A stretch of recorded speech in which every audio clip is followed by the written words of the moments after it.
Padmavati society Limbayat સુરતમાં વીજળીની અનિયમિતતા અને તંત્રની બેદરકારીના કારણે રહીશોમાં આક્રોશ. સુરતના લિંબાયત વિસ્તારમાં આવેલી પદ્માવતી સોસાયટીના રહીશો હાલ વીજળીની અનિયમિતતા અને તંત્રની ઘોર બેદરકારીના કારણે ભારે હાલાકીનો સામનો કરી રહ્યા છે. વિસ્તારમાં સતત વીજળી ગુલ થવી અને ટ્રાન્સફોર્મરમાં વારંવાર થતા શોર્ટ સર્કિટની સમસ્યાથી લોકો ત્રાહિમામ પોકારી ઉઠ્યા છે.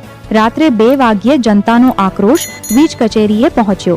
વારંવાર પાવર કટ અને શોર્ટ સર્કિટના કારણે સોસાયટીના રહીશોનો મોડી રાત્રે ધીરજનો ડેરો તૂટ્યો હતો.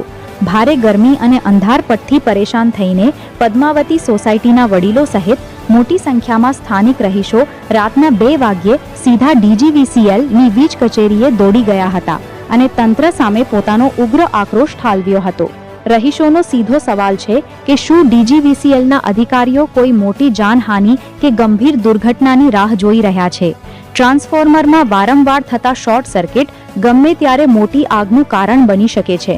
સ્થાનિક રહેવાસીઓ દ્વારા અગાઉ પણ આ અંગે વીજ કંપનીને વારંવાર મૌખિત અને લેખિત રજૂઆતો કરવામાં આવી છે, પરંતુ તંત્ર દ્વારા હજુ સુધી આ સમસ્યાનો કોઈ કાયમી નિકાલ કરવામાં આવ્યો નથી. Bureau report, SA news, Surat. મારું નામ રફીક શેખ છે. હું એક સામાજિક આગેવાન છું જે પદ્માવતી સોસાયટી અને શાસ્ત્રી ચોકની અંદર ઘણા દિવસોથી પાવરનો પ્રોબ્લેમ ચાલી રહેલો છે. એની અંદર 2 દિવસથી લગાતાર એક હાઈ ટેન્શન લાઇન તૂટી જાય છે, લોડ વધારાના લીધે તૂટી જાય છે. અને એની અંદર હવે સમસ્યા એવી ઊભી થયેલી છે કે જે GBA ટ્રાન્સફોર્મર આપ્યા છે તે ઓછા કેવીના છે, અહીંયા લોડ વધારે છે. તો અમે જે એન્જિનિયર શ્રી છે રાહુલભાઈ મહાજન, એમને અમે એક લેખિત ફરિયાદ કરી હતી કે આ લોડ વધારી અને કેબલો નવા લાખે, કેમ કે જૂના કેબલ થયેલા છે અને લોડ વધારાના લીધે એ કેબલો વારે ઘડીએ તૂટી જાય છે. અને આ પ્રોબ્લેમ ફક્ત પદ્માવતી સોસાયટી કે શાસ્ત્રી ચોકની નથી, આ તમામે લિંબાયત વિસ્તારની અંદર આ ઘટનાઓ ઘટી રહી છે. લગાતાર આ 1 મહિનાની અંદર હાઈ ટેન્શન લાઇનના 7 થી 8 વાયર તૂટ્યા છે અને આ એક જોખમ રૂપ ઊભું થયું છે. હમણાં સુધી કોઈ જાનહાનિ તો નથી થઈ, પણ જે રીતે કાલે એક પદ્માવતી ગલી નંબર 1 થી પદ્માવતી ગલી નંબર 3 ની અંદર એક GBA લાઈન લાગી છે, મેન લાઈન કરીને ટ્રાન્સફોર્મરથી લાગી છે. લોડ વધવાના લીધે વચ્ચેથી તૂટી ગઈ, ગરમ હીટિંગના લીધે શોર્ટ સર્કિટના લીધે તૂટી ગઈ ને એ જે લાઈન તૂટી છે એ રોડની વચ્ચે પડી છે. એ એક જોખમી રૂપ ઊભું થયું હતું. જોકે એમાં ભગવાનની દયાથી કોઈ પણ જાતની જાનહાનિ નથી થઈ કે માલહાનિ નથી થઈ, પર આ જે હમણાં સાવચેતી રૂપે GBA આની અંદર કામ નહીં કરે તો આવનારું મોસમ ચોમાસું આવશે અને એની અંદર આ જોખમ વધારે થઈ જશે, કેમ કે પાણીના લીધે જે જૂની લાઈનો છે એની અંદર શોર્ટ સર્કિટ થવાના પ્રોબ્લેમો અને ટૂરનાનો પ્રોબ્લેમો થશે.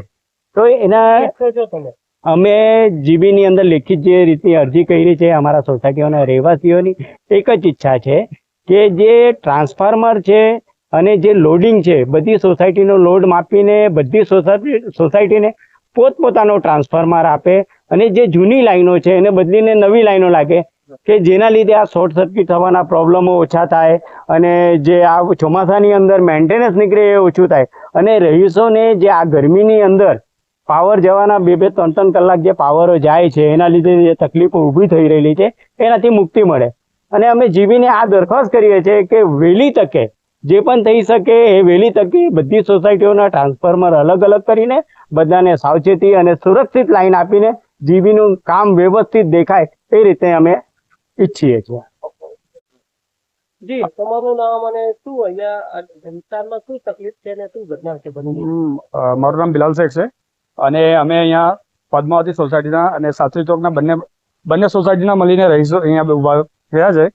હવે લાસ્ટ 15 દિવસથી એક પ્રોબ્લેમ ક્રિએટ થાય છે અહીંયા કે અહીંયા જ્યારે બી લોડ વધે છે તો ટ્રાન્સફોર્મરથી લઈને અમારી જે સોસાયટીની જે પોલ છે તે વચ્ચે લોડ વધવાથી શોર્ટ સર્કિટ અને વાયરમાં લીકેજ કરીને બળે છે.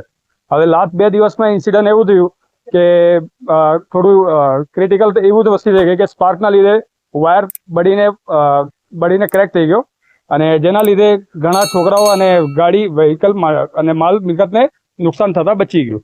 હવે એ ઇન્સિડન્ટ લઈને અમે કાલે રાતના GB ઓફિસર સાથે ડિસ્કસ કરી છે. તો હવે એમનું એવું કહેવું છે કે તમારું સોસાયટી સાચવી ચોક અને પદ્માવતી એ બંનેની વચ્ચે મળીને 11 kVની ટ્રાન્સફોર્મર મૂકેલું છે. હવે એ ટ્રાન્સફોર્મરમાં બીજી સોસાયટીનું બી મૂકેલું છે.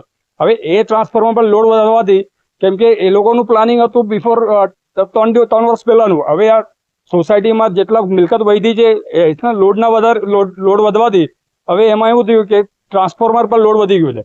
હવે બીજી સોસાયટીની જગ્યા નથી. હવે એ અમારી પ્રોબ્લેમ નથી. ઓકે, હવે સોસાયટી વાળી જગ્યા નથી આપતા. જ્યારે આ બંને સોસાયટી મળીને અહીંયા એક જગ્યા આપેલી છે.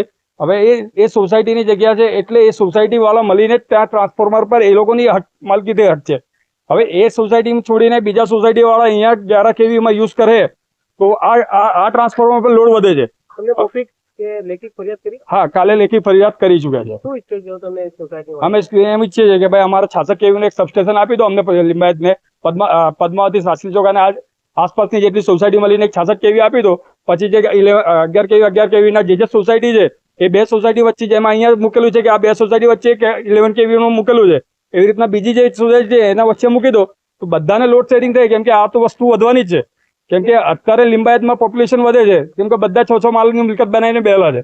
હવે એના લીધે જ્યારે બધાનો લોડ વધશે તો એ લોકો બી ખોટા નથી જીબી વાળા, કેમ કે એ પ્રોબ્લેમ તો વધવાની જ છે. હવે એ લોકોનું પ્લાનિંગ 3 વર્ષ પહેલાનું પ્લાનિંગ છે, જીબી અત્યારથી નથી.